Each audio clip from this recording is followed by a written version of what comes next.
అందరికీ జై శ్రీరామ్ జర్మన్. కొంతమంది ఏమడుగుతారంటే స్వామి ఇప్పుడు మేము ఫంక్షన్లకు కానీ పెళ్లిళ్ళకి కానీ ఏదైనా ఫంక్షన్లు అయితే ఇంట్లో బంగారం పోతుంది, ఆ బంగారం పోయినా పైసలు పోయినా ఏ విధంగా తెలుసుకోవాలని చాలా మంది అడిగారు.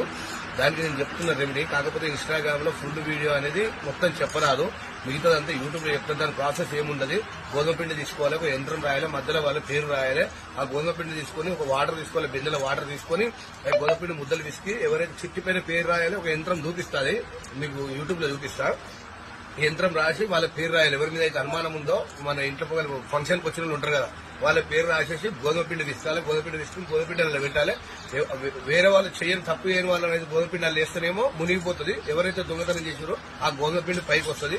ఆ విధి విధానం అనేది దొంగలను పట్టుకునే ఇంటి దొంగని ఈశ్వరులను పట్టరంటారు. కొన్ని ఫంక్షన్లలో దొంగతనాలు అయితే కాబట్టి దీని ప్రకారంగా చేసుకోవచ్చు. ఫంక్షన్లో కానీ జ్యువెలరీ షాప్ లో కానీ ఏదైనా సరే దొంగతనం ఉంటే ఎవరిపైన అనుమానం ఉంటుందో